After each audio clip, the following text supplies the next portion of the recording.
Highness, Your Excellency, distinguished guests, good evening. Jeffrey asked me first to really speak to you in concluding remarks.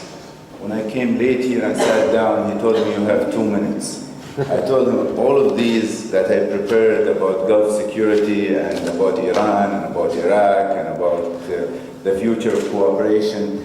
He said 2 minutes because they look tired. So I decided now not to speak in more 5 minutes, that's maximum. You see, I've been a student of Gulf security now for the last sort of 10 years. And every time there is an issue that we have to deal with, especially Iran-Iraq war, the Iraqi invasion of Kuwait, and all these problems, we started this mission, which is called the Gulf Security National Perspective.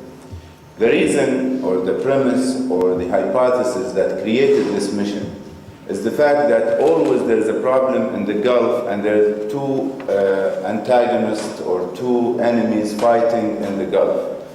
Between the 1979 with the Iranian Revolution, then the Iraqi-Iran war, then the Iraqi invasion of Kuwait, so always there is Iran versus the West, Iraq versus the West, and there is regional enemies to the GCC states, or there is an international intervention. We decided we have to have a national perspective. The meaning of this national perspective is that all of these 6 GCC states, they must have an idea about Gulf security.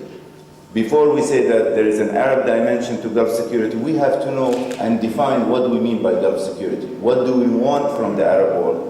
What do we want from the United States? What do we want from the United Kingdom for the Gulf security? And for this specific reason, we established this forum that's now meeting for the 2nd time, and hopefully there will be future meetings, to just define the meaning of Gulf security, and for us and the Gulf Cooperation Council states to agree on the minimum definition of Gulf security. Having said that, allow me to express my warmest appreciation and gratitude to all esteemed participants of this Gulf Security Conference.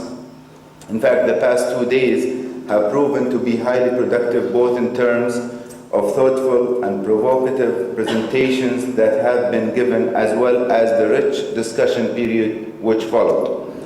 Various strategic and defense-related issues that will determine the future security of the Gulf with relation to British policy have been considered and insightfully discussed, in addition to the integral role that the GCC-UK relationship will play in the security equation.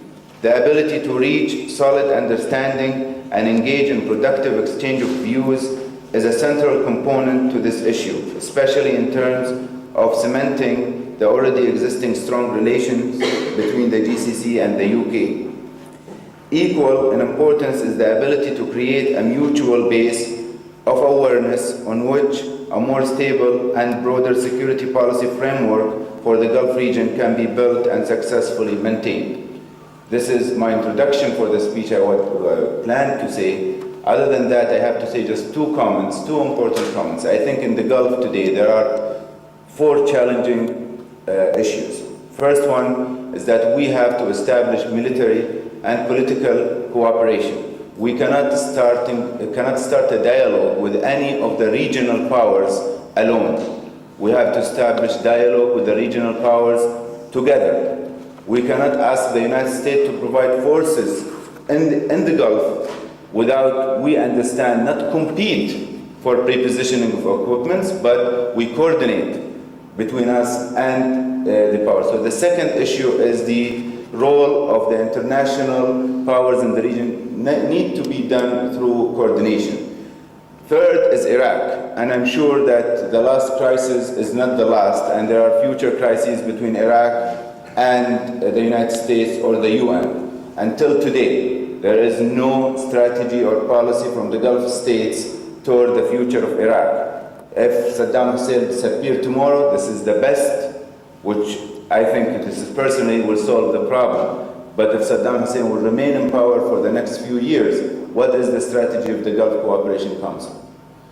The fourth important point is the question of Iran. I mean, I know there is excitement in some corners in the West about Khatami. However, Khatami is not empowered. Khatami does not control the security forces, the military, or the secret police in Iran. Khatami is advancing. I think he did the best thing is the CNN speech, which is remind me of Jefferson, when he presented a lot of nice, good idea about democracy and relations. Some corners in the West start saying, oh, this is great. However, the military exercises remain the same. The language remain the same. The conflict within Iran remain the same. And in both cases, whether something happened within Iran, where one of the more conservative forces will feel that an external adventure would help them, they will do it. And if Khatami will succeed.